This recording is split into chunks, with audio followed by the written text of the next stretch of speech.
দেবীপক্ষের প্রথমার দিন মার কথা ছাড়া আর কী বা হতে পারে। আজকের তাই আলোচনার বিষয় মা ও রাধু।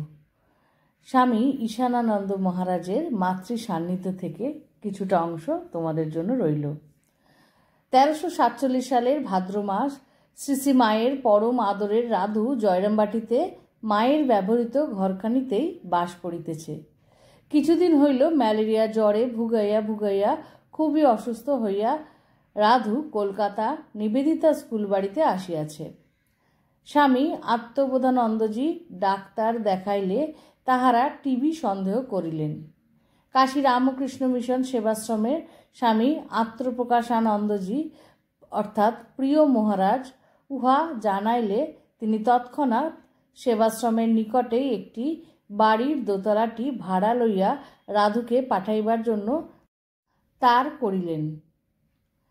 আত্মবোধানন্দজি আমাকে অনুরোধ করলেন নির্দিষ্ট দিনে নিবেদিতা স্কুলের একটি সেবিকাসহ রাধুকে কাশী লইয়া যাইতে। আমি রাধুকে লইয়া কাশী গেলাম। এক্সরে করিয়া দেখা গেল দুইটি ফুসফুসই বিশেষভাবে আক্রান্ত। দৈনিক 102 জ্বর, কাশি। জীবনের আশা নাই। সেবা শুশ্রূষার সর্বপ্রকার সুব্যবস্থা করা হইয়াছে। আমার জন্য ইন্টার ক্লাসে 12 দিনে রিটার্ন টিকিট করা ছিল। কলকাতায় ফিরে যাবার দিন বিকেল 4টে নাগাদ রাধুর নিকট বিদায় লইতে গিয়া বলিলাম, রাধু, আমি আজ কলকাতায় ফিরছি, তুমি নিশ্চিন্তভাবে থেকো, সুস্থ হয়ে জয়রামবাটি যাবে। প্রিয় মহারাজ সর্বপ্রকার ব্যবস্থা ও দেখাশোনা করেছেন, কোনো চিন্তা করো না, পরে আমি এসে তোমাকে নিয়ে যাব। রাধুর জ্বর বাড়িতেছে, ঘরে প্রিয়দা, একটি সেবিকা ও আমি। রাধু আমার ওই সকল কথাবার্তা শুনিয়া ক্ষীণ কণ্ঠে কিন্তু একটু ঝাঁঝালো সুরে বলিতে লাগিল, হা হা। বলি, গোলাপদা, তোমার কি বুদ্ধি গো, আমার কি অসুখ হয়েছে তা আমি জানি।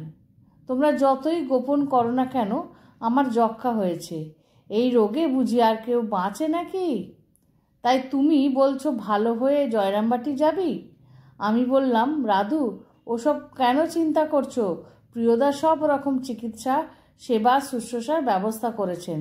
আর যদি কিছু অসুবিধা হয় প্রিয়দাকে বললে তিনি সব ব্যবস্থা করে দেবেন, কিছু ভেবো না।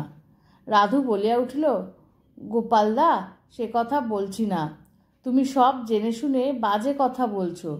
তুমি কাশীতে রেখে যাচ্ছ কারণ কাশীতে মরলে আমার মুক্তি হবে। এতদিন মায়ের কাছ থেকে ওই বুদ্ধি হলো তোমার? যিনি জন্মাবধি আমার সব ভার নিয়ে সকল ব্যবস্থা করেছেন, তার সেই ঘরখানিও আমার ব্যবহারের জন্য জীবন সত্য করে গেছেন। আমি তার চির আশ্রিত। তিনি কি আমার মুক্তির ব্যবস্থা করেননি? আমি যদি আস্তা কুড়েও পড়ে মরি, আমার মুক্তি তার কৃপায় আমার হাতের মুঠোয়। হাত মুঠো করে দেখিয়ে বললেন, সেই জন্য তোমাকে ভাবতে হবে না দাদা। প্রিয়দার চোখে জল।